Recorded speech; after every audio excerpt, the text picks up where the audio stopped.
Okay, welcome everyone to the Security Awareness Company's webinar. Real quick, if you're unfamiliar with us, we create security awareness materials for organizations to train their users to be cyber-aware citizens. Awareness has been our passion for over 25 years. We were founded in 1991 by Win Schwartau and have helped thousands of companies around the world create compelling and effective awareness programs. Our philosophy is simple. We believe in awareness is not a once-a-year burden, but a mindset and lifestyle that can lead to behavior change. If you treat awareness more like marketing, regularly and frequently reinforcing your message, you'll instill a sense of responsibility within your users and help build a security-forward culture. We're going to show you how.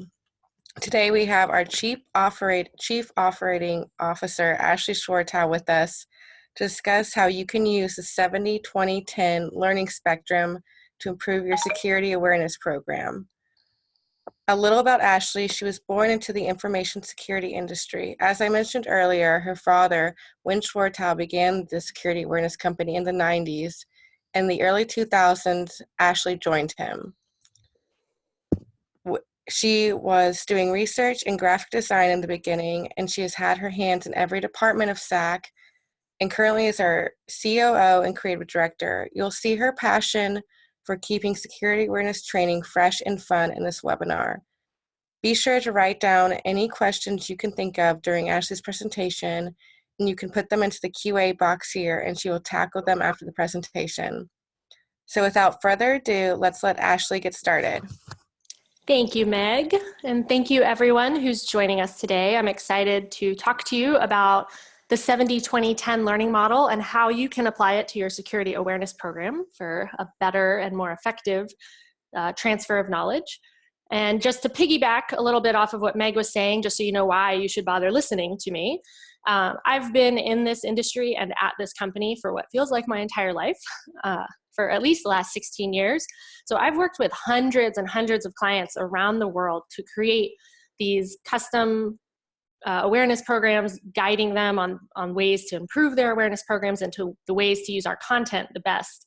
And so I've seen the good, the bad, the ugly. I've heard what works, what doesn't work.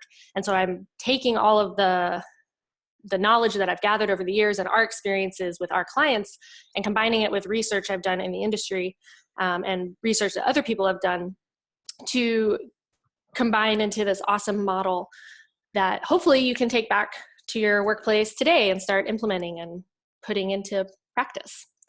So just real quick, the order of what I'm going to be going over today. I'm going to introduce you to the 70-20-10 model. I'm going to talk to you a little about the 5 moments of need, which you may already be familiar with if you've done work in adult learning or L&D or psychology at all. We're going to talk a little about just-in-time versus just-in-case learning, when each is appropriate. Then we're going to talk about this really cool idea called performance support and workflow learning, which ties in nicely with the 70-20-10. Then we're going to talk about marketing a little, which sounds crazy to talk about with these educational concepts, but I promise they all tie in. And then I'm going to show you how you can put them all together using all of these concepts to really enhance and create a kick-ass security awareness program at your organization. So I'm going to go ahead and get started. I don't think this will take more than a half hour. I want to allow plenty of time for Q&A at the end. And I don't know if we mentioned this at the beginning, but we are recording this and it will be available on YouTube later in case you ever want to come back to it or share it with any of your colleagues. So quick introduction to the 70-20-10 model of learning and development.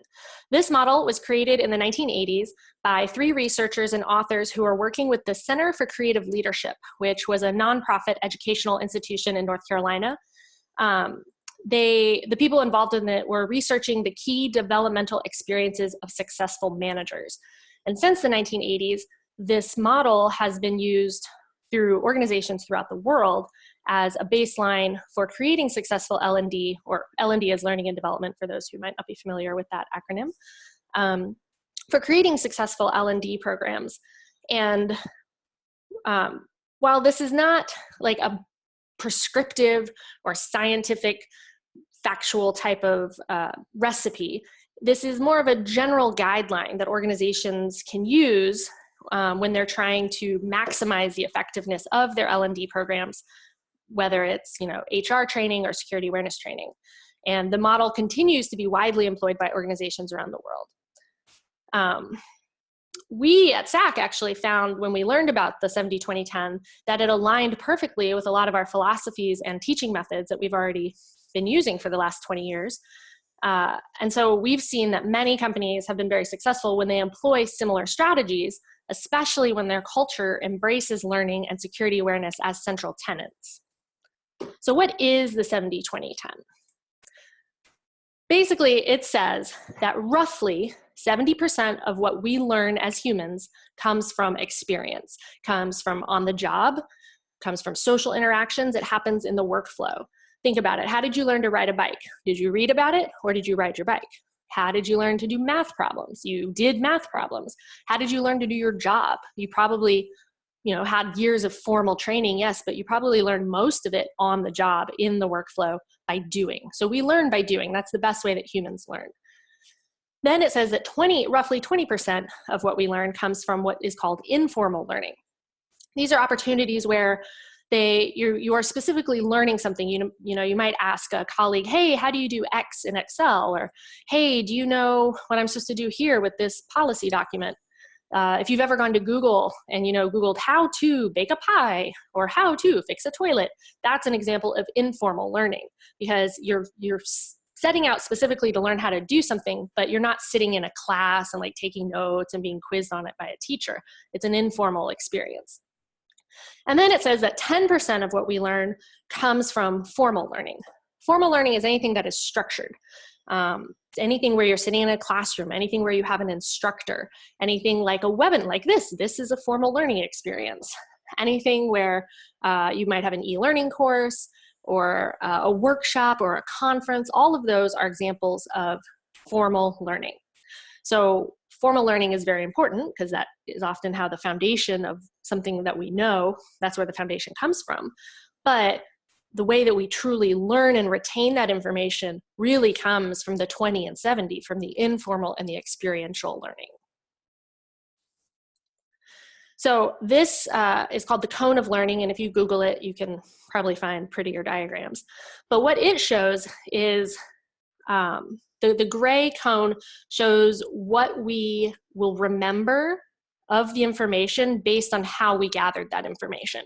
So at the top, where 90% of what we say or do, after 2 weeks, we're going to remember 90% of that. And that is definitely part of experiential learning. That's doing it.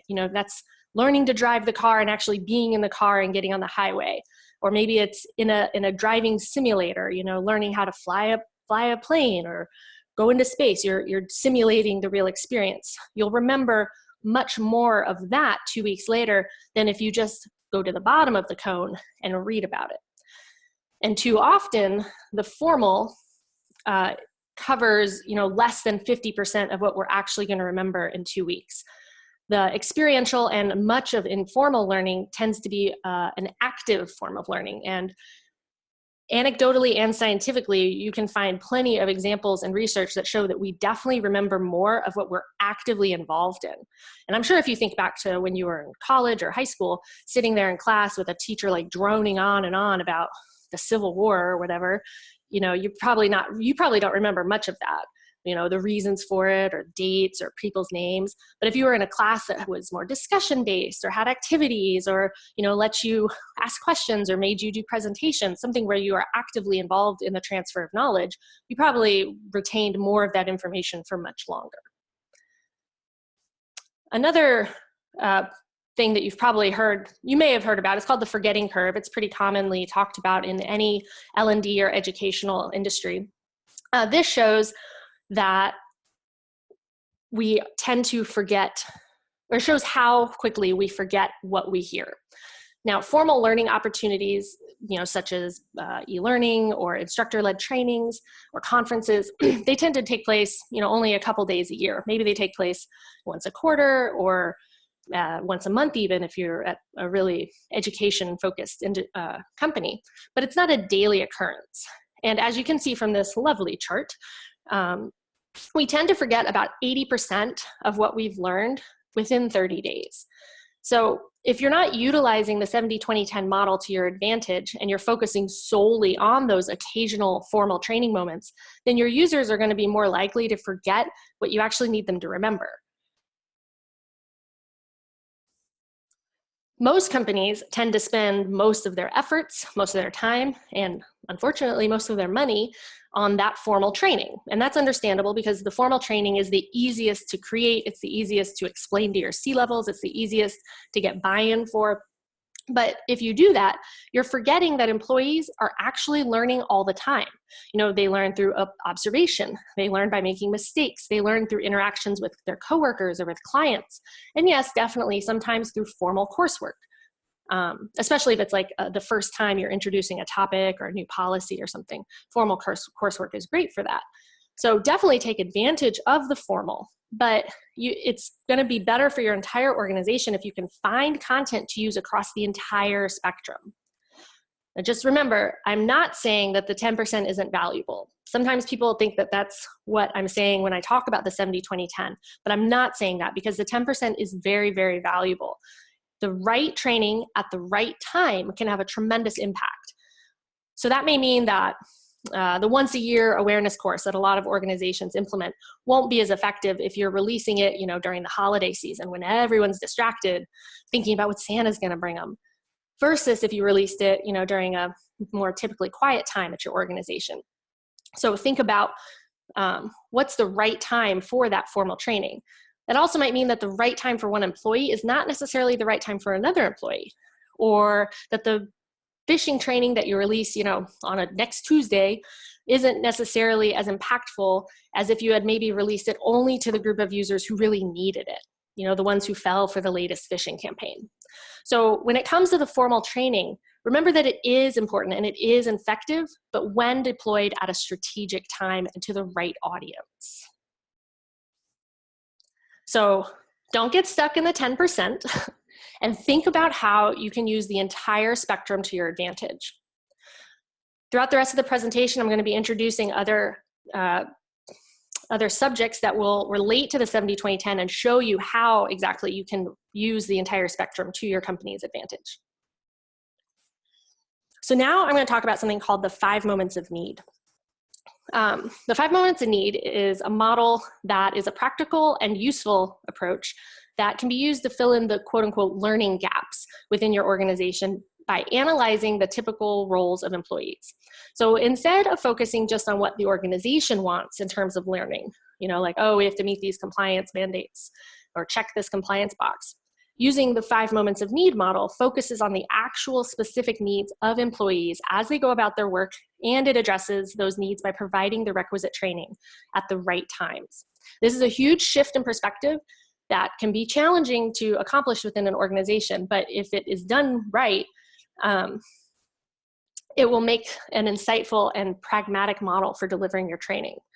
You can go read more about the 5 moments of need if you Google it. It was developed by the co-founders of a company called Apply Synergies, which is a consulting firm that specializes in helping organizations develop the types of strategies that organizations need to meet those needs of their employees. So what are the 5 moments of need? The first one is the first time that you need information, the first time that you are learning something. The second one is when you want or need to learn more. Maybe it's, oh, I've heard about this topic, but now I need to dig a little deeper. The third moment of need is when you have to apply knowledge that you've learned in the past. The fourth need is when something goes wrong and you have to address the situation and remedy it quickly based on knowledge that you have learned in the past. And the fifth need is when something changes and you have to react to that using knowledge that you know, that you have. So if you think about these 5 needs, you'll notice that the first two, the first time and when you want or need to learn more about something, are really well addressed by formal education. You know, the first time you're introduced to a new scientific theory or, you know, a foreign language or something in school, you know, sitting in a formal class is a really great way to learn that. Or your first day at a new job and you have that new hire orientation training, that is perfect for a formalized training moment because it's the first time you're encountering that information. The last three are actually the most common needs that we all have during our daily day-to-day routines at work and at home. And they are best addressed through the informal and the experiential types of learning. And that's when you actually have to do your job and apply what you know to a situation. Or when something goes wrong, like, oh no, I forgot my password. How do I reset it? Or who do I call? I think I clicked a phishing link. Or if something changes, such as, a new process is being implemented, you have to use knowledge that you've previously learned in order to make the right behavior.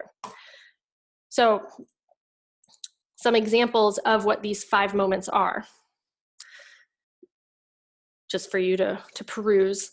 But you'll notice again that the 3 most common moments of need that happen to us on the daily basis is when we're applying the knowledge and skills that we have in the on-the-job day to day. When something goes wrong, when IT hits the fan, what do you do? How do you react? And then when handling changes. So why are we spending all of our time and energy training for the first 2 needs when they're the less common ones? So up here in the corner, we have the list of the 5 needs for you to think about as I show you how we tend to typically address corporate training. Traditionally, the way that corporate training is done, the moment of need is not addressed till the very end or at all. Instead, we start with the organization's training objectives and we drill down from there, eventually stumbling upon real-world examples of moments of need. Think about any corporate training you've ever sat through, or even think about this webinar. I'm providing all of this information now, but when you actually need to go implement it, will you remember it all? When the moment of need comes for you to act on the knowledge that you've supposedly learned, will you be ready?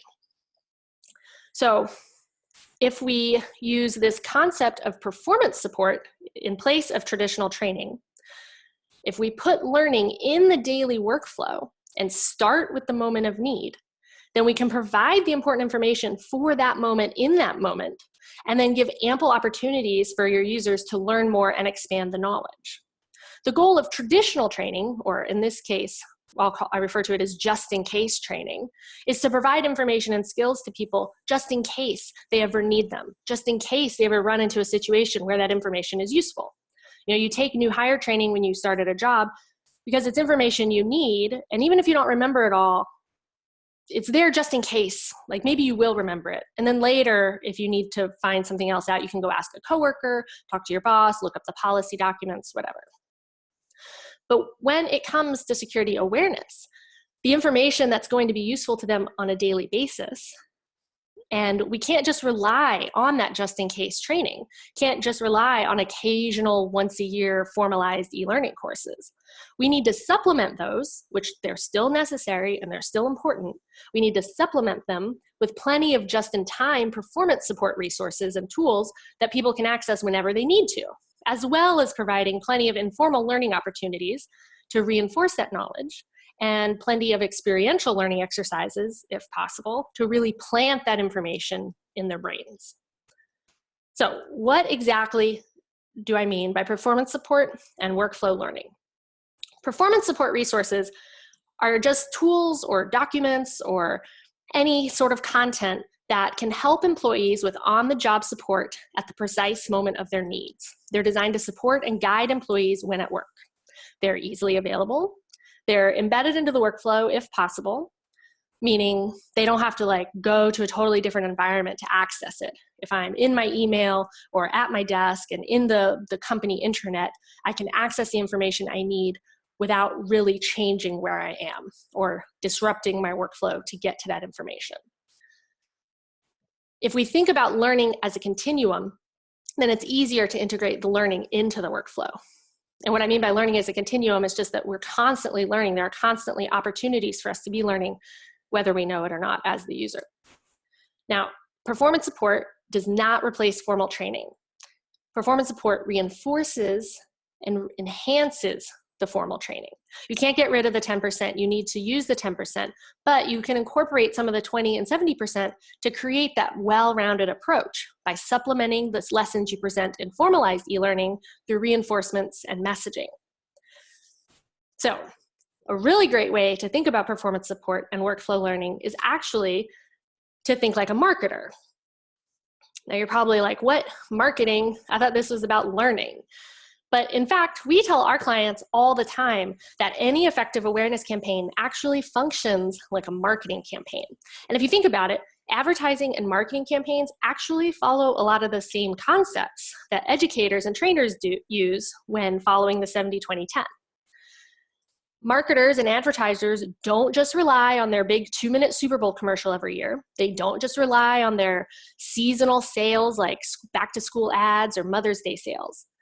In fact, those once-a-year advertising moments, which could be compared to the 10% formal training, that like our once-a-year trainings or once-a-year compliance mandates, are more like supplements to the rest of their campaign, which hits the 70-20-10 or the 70 and 20%. You know, they have blogs, they have interviews, they do magazine ads, they have ads in subways, they take out Facebook ads and Twitter ads, they hit you on all the social media. There's product placement and influencers' Instagrams or on television or in movies. You know, there's apps that they create, then there's in-app ads. There's email marketing. You get messages from the company sometime just to say hi, or maybe they email you coupons. Maybe the companies host contests or they create their own hashtags. They interact with their customers at conferences. They also interact with their customers on social media. So think like a marketer when it comes to your awareness campaign, taking all of the informal and experiential types of content that a marketer could create to really make a great advertising campaign and apply the idea of performance support to create that comprehensive program that spans the entire 70-20-10 spectrum and that actually addresses your users' needs in the moment. So just remember that marketing and workflow learning aren't that different. They both communicate with the people wherever the people are at that moment. They don't make the people come to them, they go to the people. Both marketing and workflow learning are part of our daily routines and processes. We see marketing everywhere. We're hit with it. I can't think of a place where I don't see marketing. So at work, I want my performance support tools to be easily accessible and as part of my daily routine and processes. So what are some examples? An easily searchable resource library where I can find policies or infographics or how-to documents, resources that I can search and access when I need to as the user. Posters, digital signage, they act just like marketing, just like advertisements do in the, on the billboards and the subways. Even if you're not consciously stopping to read them, they will subconsciously absorb the messages over time. And if you put them in places like elevators or bathroom stalls, you've got a captive audience, so take advantage of that. Informational videos are really great for both marketing and workflow learning. There's a variety of different types of videos you could do. You could do tutorials, testimonials, educational how-tos. They could all be short, 1 to 3 minutes on a very specific topic. They should be easy to access and they should be relevant to the work environment and the workflow. And they should supplement whatever those formal lessons are that you've decided on as an organization. A collaborative social learning platform. Think about how marketers utilize social media to their advantage and do the same thing for your learning. This is a learning portal, not just an LMS. And I know a lot of companies have invested in LMSs, but I promise learning portals are the way of the future. This is something that is modern and collaborative. It's social, maybe it's gamified, a lot of them are. This is a place where users can easily find content, easily ask questions, encourage one another, engage with one another, engage with admins, provide feedback, and otherwise engage with the content you need them to access. And email marketing. You could email market to your users the way that marketers email market to you. Send them quick tips and tricks, about how to keep themselves secure at home and how to make their kids safe on the internet. Shareable images and infographics are a really great thing to share periodically with your users. Send out user surveys to get feedback about the program and what they'd like to learn more about.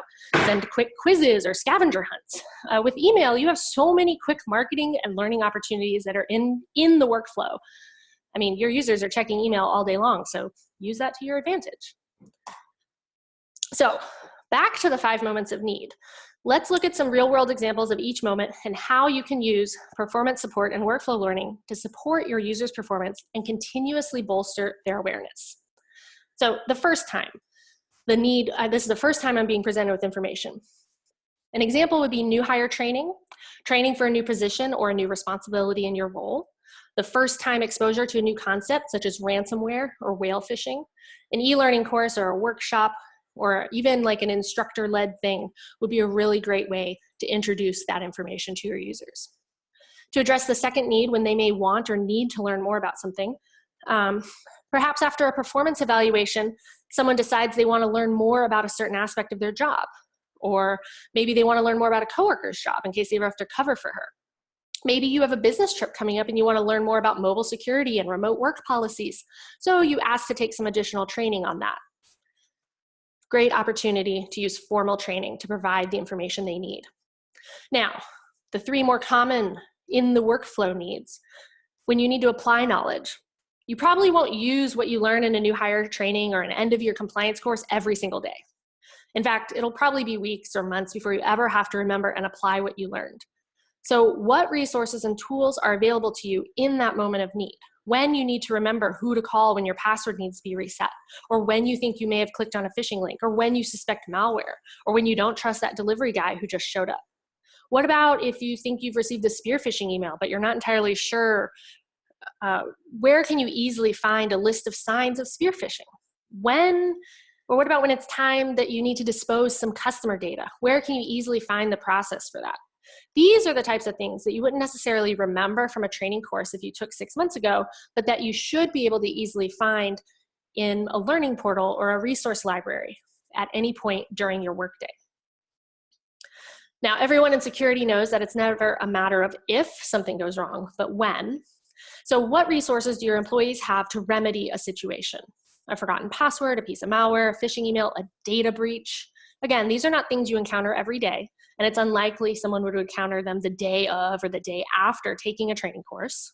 I certainly hope they don't. But what resources are available for them in the moment of actually needing to know what to do when something goes wrong? Tech changes all the time, probably at a faster rate than most of us can keep up with. So a phishing training that someone took 2 years ago might not actually have covered some of the more modern, sophisticated techniques that they actually need to defend against. And IT might not have mentioned the types of malware they need to look out for. Privacy training from last year certainly wouldn't have covered the GDPR requirements we now have to face. So things change, and you need to be able to address those changing needs in the moment and not months before or after. So let's take a final detailed look at what types of content would be appropriate in each of the 3 portions of the 70-20-10 that would allow you to use those marketing ideas we talked about and address all of your users' needs. So the 10% formal, this is stuff that you would do a few times throughout the year, maybe once a quarter. Definitely if you have a major policy change of any sort, maybe for certain milestones like a new hire or a 1-year anniversary, 5 years. You may choose to switch up the format with like a instructor-led training at the beginning of the year, maybe some e-learning throughout the rest. Maybe you do an internal webinar with a follow-up e-learning module. You have a lot of options here and you can get creative. But the key thing to remember is don't overdo it on the formal training. Remember, this is only 10% of what people learn.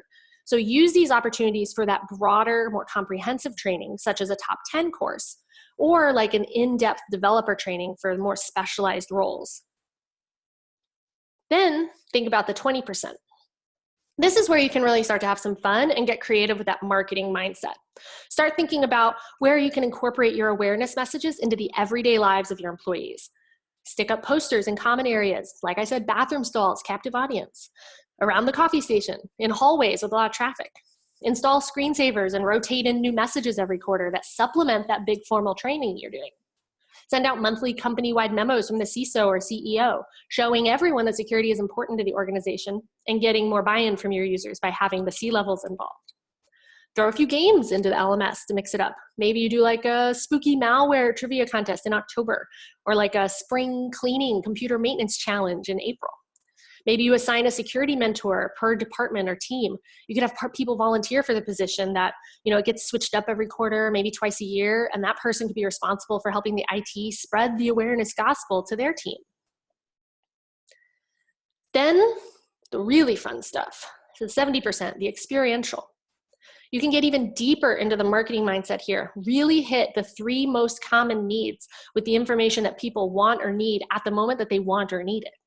One of the most valuable tools for accomplishing this and really tying together your entire awareness program is, like I said, having that collaborative socialized learning portal where you can not only track your formal learning, your training, your quizzes, your games, just like in an LMS, but where you can easily host and track engagement with all sorts of other content types. Everything from like monthly newsletters, infographics, reinforcement videos. It would allow your users to search a library of policy guides and other types of resources that you've curated for them. Really think about it like on-demand learning. We live in an on-demand world. People expect the same thing from their corporate learning now. So you can do a lot with a modern learning portal. But then, thinking past that online element, what sort of real-world experiences, interactions could you bring to your user base? What kinds of demonstrations could you host and allow people to experience hands-on? Could you bring in some social engineers to do a physical and human pen test? Could you bring in guest speakers who could show your users a computer with like ransomware on it, or even demonstrate how a hacker may break into their system? Could you offer like a friends and family shred-a-thon where everyone brings in their papers and hardware that needs to be destroyed? It would give you a great opportunity to discuss data retention or data destruction policies. You could even do security days with departments competing in a company-wide scavenger hunt or Jeopardy-style trivia. We have to remember that security awareness is never one and done. There is no one size fits all, and it's not like a patch that you can just apply once and then wipe your hands and be like, oh, thank goodness, we're secure. So you got to remember that a truly successful awareness program depends on a culture that lives and breathes security, one that makes everyone feel responsible and accountable and part of the security team. And you can do that by using all of these ideas. Your security awareness program needs to be a part of the day-to-day of your organization, not just at the end of the year when the compliance auditors come a-calling. No, not everything on this list will apply to every organization. But I bet if you think outside the box a little, get a little creative, talk to your C-levels, you can get that more well-rounded approach to your security awareness program and provide the content in each of the 70, 20, 10 areas and hit all 5 of your users' needs when they need them. So that's it for me. Now I'm happy to take any questions. All right, if anyone has any questions, feel free to put them in the QA box or the chat box. We'll wait a few minutes and see if anyone has anything. You can always hit us up on Twitter as well. Here is our social media links. We're always happy to answer your questions via social media. And you can email me at ashley@thesecurity-awareness-company.com if you'd rather ask questions later or think of something later that you'd like to know.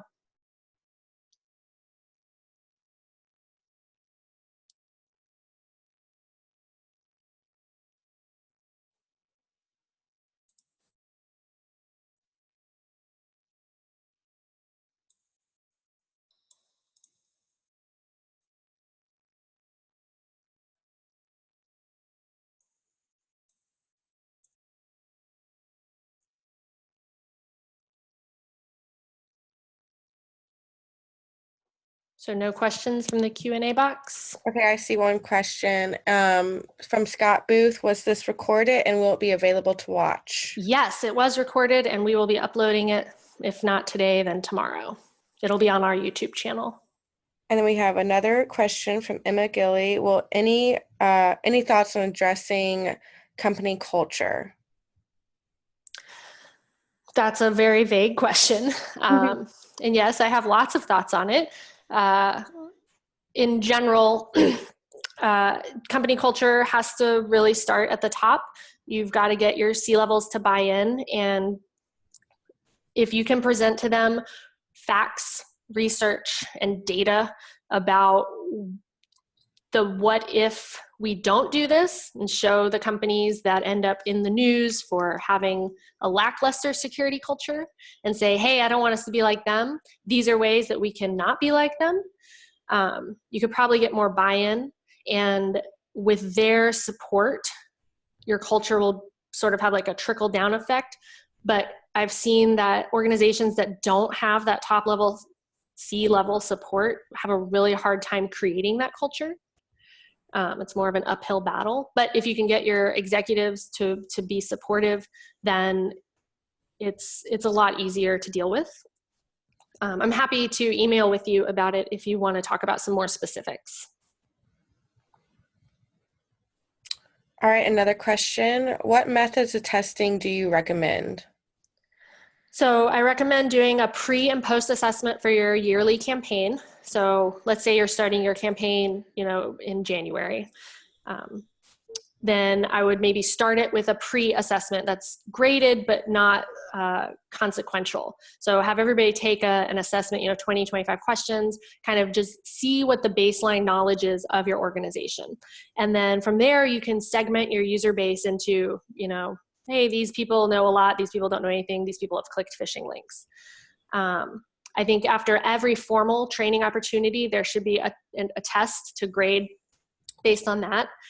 And I think periodic testing throughout the year, disguised as games or just, quick quizzes, just to kind of gauge how things are going. And then I think a phishing campaign is a really effective test. Whether you do it sporadically, I don't think you should warn people if you're doing a phishing campaign, but definitely doing phishing campaigns. And if you can do an in-person social engineering pen test, those will reveal a lot, I think, about your users' behavior. All right, I think that's all the questions. So thank you everyone for joining us today. We will be hosting another webinar this fall with Win Schwartow. He will be giving us a little insight to his newest book, Analog Network Security. So hopefully we'll see you then. Thank you, everyone. Have a great day.